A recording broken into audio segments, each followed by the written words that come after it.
Hello and welcome. This is Dr. John Mason. I'm with Masters of the Journey. And today, again, we're meeting with one of my new favorite friends, Ayesha Ashley. And we decided that today it was going to be a fun day to demonstrate and introduce a brand new style of a tool so that you can concentrate during your meditation. She has labeled it the instant meditation. So let me just welcome Ayesha. How are you today? And if you Great. and if you could give us a little bit of background about what we're going to be doing, because you're going to lead us in this meditation as a demonstration. Yes. Well, I don't know about how your experience with meditation has been, but as soon as I realized that meditation was an important part of spiritual growth, I tried to sit in the chair as you're indicated, with your hands in this position, and tried to meditate. And I find that, or I always found that my monkey mind, because I have not one monkey, but many monkeys in conversation in my mind, I could never get my mind to be still. I never could get the benefits of meditation. I couldn't. And I tried and tried and tried. Finally, after many years, I started to teach in a women's prison in Las Vegas. And I realized that those women were subjected to so much stress, they needed a way to calm down. So every morning we would start with the procedure, which I'm going to show you, which I now call instant meditation, because that's what it does for you. At the time, I just wanted to calm them down. So basically, just let's get right to it.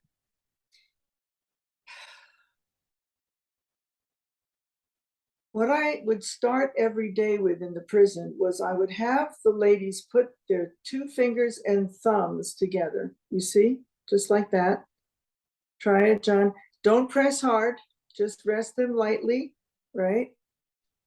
Now I'm going to ask you, do you feel a pulsation in that space between your fingers and thumb? I can feel a pulse. Right. It's very subtle at first. If you begin to practice, you'll tune in right away.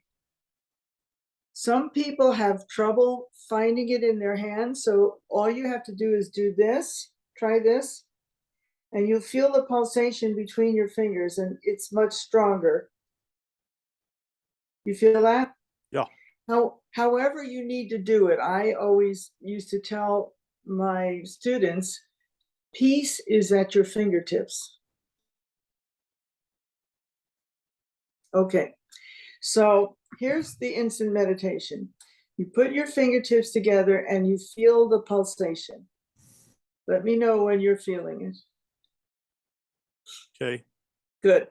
Now, that is your heartbeat. You can find it anywhere in your body if you concentrate.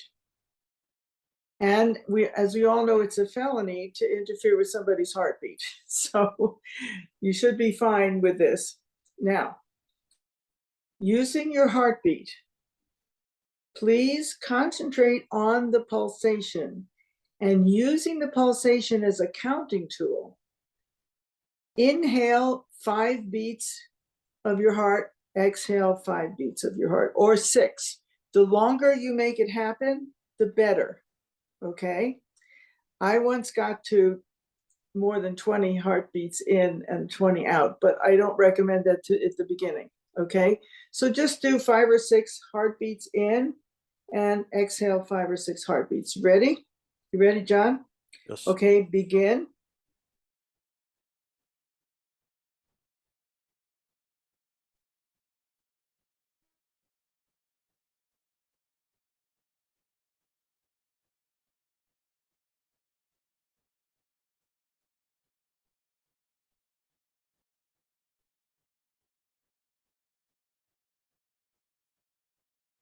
So do you notice that your mind is quite clear of thought when you do that?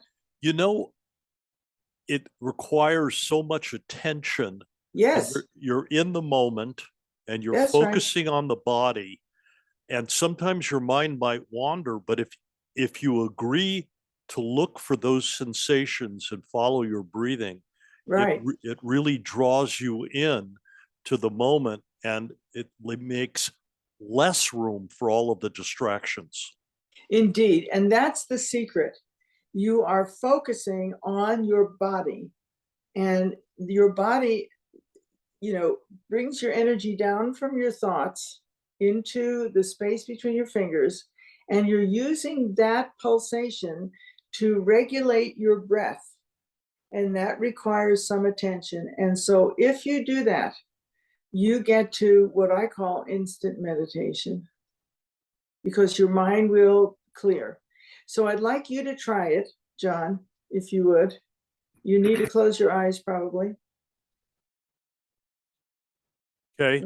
Okay, good. Now, concentrate on your breathing and your heartbeat so that you are breathing in time with your pulsation. And I want you to realize that even though you are concentrating on your breathing, you can hear and understand everything I'm saying right now. Is that not true? Yes. You're not missing anything. And yet you are centered in your body.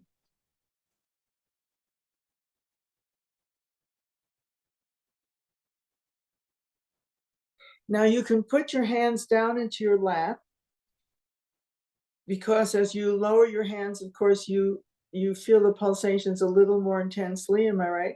Because of Yes. gravity. Gravity is helping you. Yes. Good. Now you can do this and it doesn't get boring because you have something to concentrate on. Breathing to a particular count. So you can do this as long as you feel you would like to, 20 minutes, 10 minutes, whatever. You can use it as an instant calming anytime in the day you need to get out of your insane mind. Right? I mean, all of our minds are monkey minds. We don't know what they're going to serve up next. Worry, anticipation, figuring something out, whatever. Your mind is going all the time. And we do need a rest from that. And that rest is called meditation. But what I found in my life is that before I got to focusing on my body, I could not get my monkey mind to stop. It wouldn't stop. But doing this has gotten my mind to almost silence. All I hear is the numbers and I'm breathing. It sounds to me that in the beginning, you might want to set a timer so you don't have to think about time, and make it a shorter amount of time, and then learn how to expand it to a full 15 or 20 minutes. Sure. Yeah, that's I a I great idea. I, Mhm. I think that by using the counting and focusing on the body, it does tend to quiet the mind, but also trying to keep track of if you have to have another appointment or you have to get someplace or do something. If you have a timer that's keeping track of that, then you don't Yeah. have to engage with that. Oh, that's a perfect thing. Yeah. Being as I'm retired, I don't have that kind of schedule. So I don't think about a timer. But I think that's a very good idea. So you can just put that out of your mind. When you hear the timer, you're done. And you don't have to think about what time is it, am I due to go somewhere? Yeah, very good. Thank you. After you quiet your mind and you kind of get used to doing this meditative process where you're focusing on the body and you're in the present moment, do you recommend that we do anything else? Look towards concentrating on something else, or whatever that might be, energy, healing, consciousness raising? Is there anything that we should do once we've mastered quieting the mind? Well, I would say that the first task is to get to the sense of quiet mind for a good 10-15 minutes, so that you have this presence where you feel and you are present and your mind is calm. Now, in the case of pain, if you have pain, one of the things that we hate to do is to feel our pain. We do everything we can to distract ourselves, right? Crossword puzzles, aspirins, whatever we do. But one thing you could use this meditation for, do you have any pain now, John? Any pain at all or discomfort at all? Just I've been sitting a long time today, but no real pain. Okay. Well, many people have pain. Okay.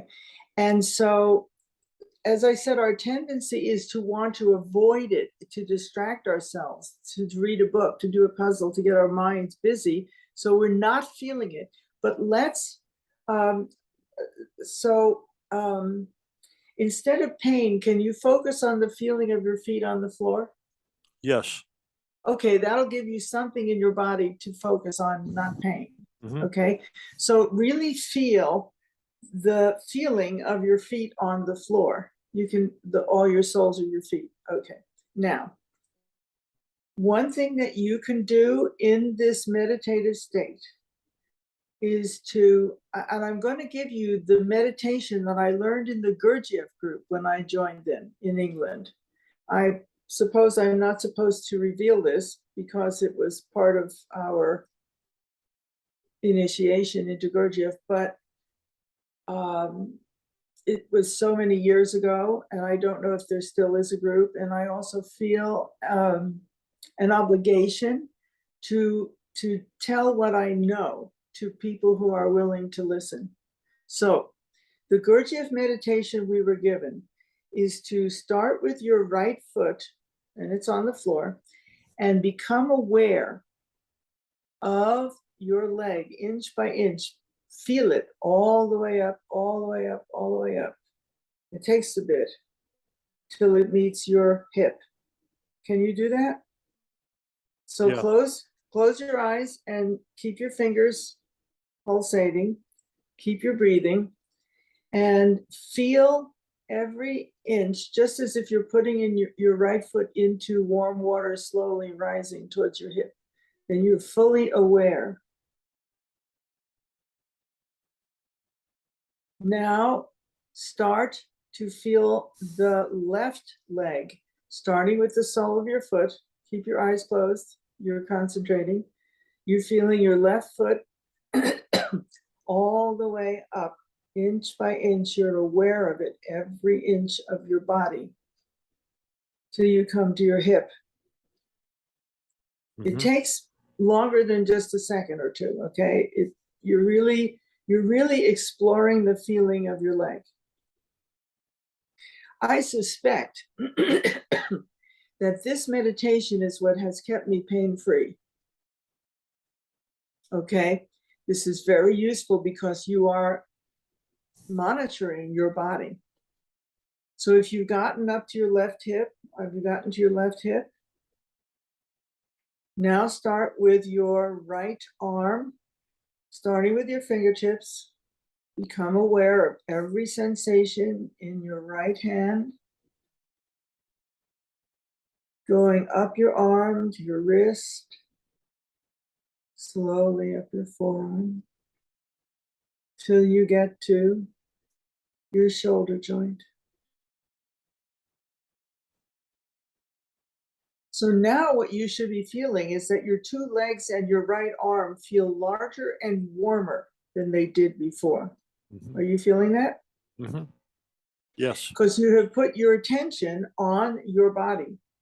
Now let's take our left arm, starting with your left fingers, and let's feel every inch of the left arm as we travel our attention up the arm slowly till we get to the left shoulder joint. Now, if you've done this correctly, both your arms and your legs should feel slightly warmer and slightly larger. Yes? Yes. And I can feel a bit of a pulse in my legs and in my arms up to Yes, my yes. shoulders. Yep, good. And that helps you with your breathing too. So, because we're still breathing with respect to our pulse. Now, go to the bottom of your spine where you're sitting. And again, using your attention, feel the back of your body inch by inch up your back, slowly, every inch of the way. You're feeling everything up your spine, up your back, till you reach slowly your shoulders.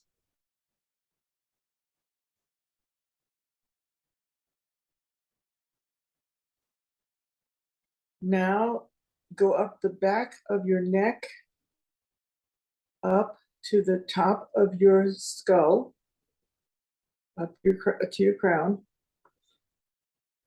Feel it every inch.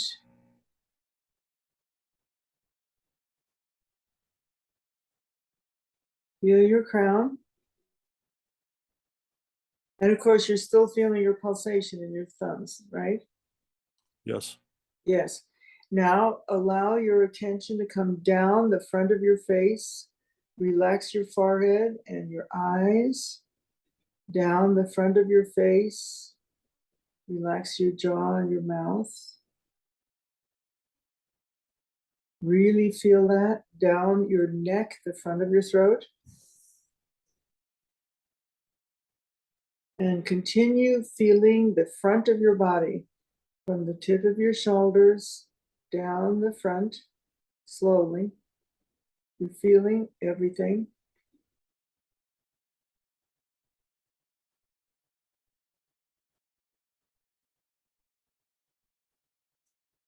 Feeling your chest down to your belly button.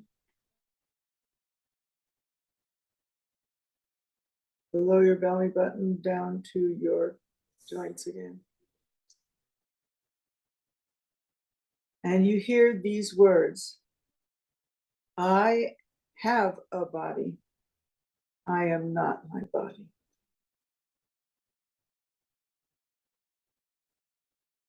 I am the spirit that inhabits this body.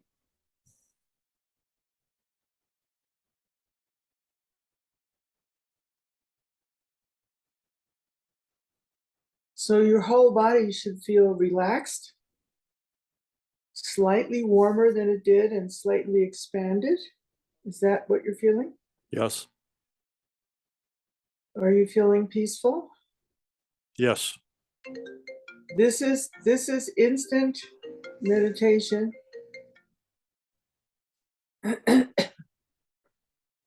This is meditation squared.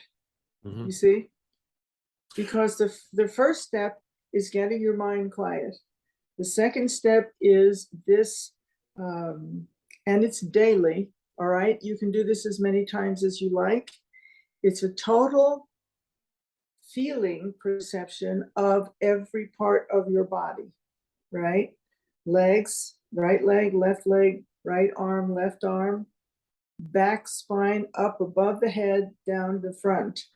So you have then examined, felt every cell in your body. Now, if you want to take this further, if you have pain, and many people do, I want you to locate the pain in your body. Find a place where you have even a slight bit of pain, John. Okay. Have you got a little place where you have a tiny bit of pain? Okay. Yes. Okay. Now I want you to go to that, close your eyes. You're still keeping your heartbeat. Mm-hmm. Keep your breathing. Now, I don't know where that is on your body, but I want you to focus on that discomfort until you are ready and willing to feel every ounce of that discomfort. Can you do that? Okay. Now, at the same time that you have located and are feeling it, you now consciously send that pain your unconditional love. Send unconditional love to the site of your discomfort, because those are your cells. Every one of them contains your special and unique DNA. They are the very grounding of your existence in your body. Send the discomfort your unconditional love and appreciation. Love it to bits.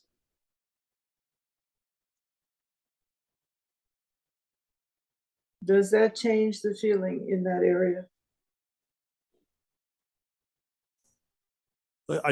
I think it gives me a sense of calmness. I wasn't feeling a great deal of discomfort, but I feel more relaxed, more comfortable now. Good. So anyone who is watching this, if you have pain, go through the exercise of feeling all of your body, right leg, right arm, left arm, up the back, above the head, all the way down. And then no doubt you will be able to find any pain you have easily. Locate it. Saturate it with your feeling perception and send that area your unconditional love. You love it. It is part of you. Those cells are unique to your body. Nobody else has them. And only you can send your consciousness to that area. It is within you. It is within your power. And there's another subject I've studied which talks about the vibratory level of feelings. Unconditional love is a very high vibration. It's above what's on the scale given by the author. It's above 540. And at that level, it's hard for disease to take hold. So when you send your unconditional love vibrating at 540 on that scale, you are providing a high vibration to those cells, which helps them to heal. Good. Well, do you have any questions? No, I don't have any questions at this point. I will say that the guided relaxation that you did with going up the legs, it sounded for me, because of my background in stress management and biofeedback, it sounded like a combination of gentle progressive relaxation and autogenic training. And it was a very nice way of combining them to create awareness and offer some control over the way the body reacts. And by having us focus that way, I know that it does bring us into the moment, which is so much better than considering the traumas from the past or the anxiety of the unknown of the future. Right. So that was very nice. Thank you. Well, I have betrayed my oath to the Gurdjieff group. However, I feel it's worth it. And Gurdjieff was showing this vibration. I mean, he died in 1949, so he'd been showing people how to do this way before I was born. And I feel it's probably the best way to nourish your cells from the inside with your consciousness. I like it. I think that we should probably tell the listening and viewing audience that they don't want to be operating their vehicle, driving their car. Oh God, no. No, because if you close your eyes and get meditative and relaxed, it's an entirely different experience than operating dangerous equipment. You need to be sitting in a chair or lying down on the couch. You cannot be driving a car, which requires your attention on the outside. This is a total focusing on the inside of your body and has no business happening while you're driving a car or doing anything like cutting meat. You know, you need to be totally relaxed and concentrating on your inner sensations. Thank you for reminding us. I just Yeah. assumed nobody would try to do this in the car. Well, Although I have to say that when I was driving across West Texas, which is the world's most boring landscape, it's flat for 100 miles in every direction. And there were maybe 3 cars in an hour. So I had my hand on the steering wheel, and guess what? I could feel my pulse. So I said, I wonder if I could extend my breathing this time, you know, just being aware of my pulse. I was watching the road. I was alive. I don't recommend this for other people. I had been doing it a lot, so I knew what to do. Don't do this in the car.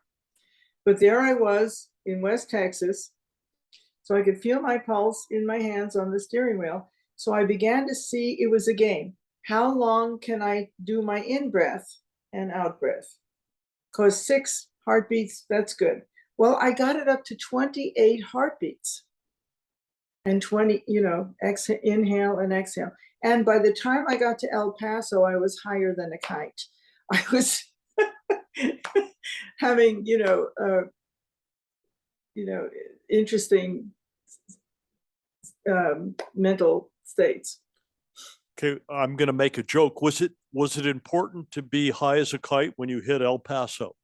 No, and I didn't expect it, but when I got there, I realized that I was having altered states. But I could still drive. I was still present and I was very aware of the danger of driving. Yeah. But this is one of those warnings. Don't try this at home, kids. Do not try this at home. Yeah. Especially not in Los Angeles traffic or something like that. Or any traffic. Any traffic. But I mean, yeah. But you see, we can play games to help us contact our body. For example, let's try this game. I want you, John, to concentrate on your right big toe. Just put all your attention on your right big toe, right? Mm-hmm. Now see if you can feel your pulsation of your pulse in your right big toe. It's not easy, but we know that the blood reaches every cell in the body. Mm-hmm. Are you able to feel the pulsation? Yes. Yes. I can, and I've practiced this before, so I do know that it's a little bit harder for people to learn to concentrate on that than Right. trying it the first time. Yeah, but what I'm telling you is, in order for me to expand my awareness of how my consciousness works within my body, I would make a game. Let's see, can I feel my pulse in my left shoulder bone? Can I feel my pulse in my right big toe? Can I feel it in my kneecap? And I would play a game. And of course, if you concentrate, you can feel it. But that's advanced. That's an advanced game, okay? If you find your pulse in your hands and use it to control your breathing by counting, and longer is better. Don't get to where you're gasping, just be comfortable. This will calm you down and enable you to overcome the monkey mind. And that's why I call it instant meditation. When I taught in a women's prison, I taught the girls to do this because they needed to get out of the stress of being in prison. And after a while, it was just part of our morning, and they did it, and they also knew to use it to calm themselves. So it's a very powerful exercise. It has lots of benefits. And if you possess, several monkeys like I do in my head, this will really help you to get past that. Nice. Well, thank you very much for sharing that. I really look forward to getting feedback from people who have a chance to either hear this the first time or maybe familiar with things that are like this that we could add to this. Oh, absolutely. And if they have comments or questions, they should just write it, and we'll look at it and expand if we can. or Yes, they can expand in their comments and we'll incorporate that. yes, excellent. Well, again, Ayesha, thank you very much for being here today and for sharing this wisdom and knowledge with us. Look forward to doing this again. And for any of you who are out there, please remember to take good care of yourself. Life can feel like a struggle, but all of these dramas are things that we're here to learn from. So enjoy yourself, try to find your way into the present moment and enjoy each and every day as you can. If you can look at things in a positive way with more joy and happiness, gradually that turns the corner on some of the hard times or the pains that we might experience in our life. And Ayesha's tip about controlling the monkey mind will really give you a leg up on being back in control of your body and back in control of your life in many ways. Thank you. And I have a song that I don't know where I got this, but I got this quotation and I put it to music and I offer it to you in case you feel like singing it to yourself. May every sentient being be released from pain and sorrow, and may they come to know enlightenment. That is my wish. Thank you once again, and I really appreciate your time and your attention. Thank you, Ayesha, for joining with us. We'll see you in the future. Thank you, John. Thank you.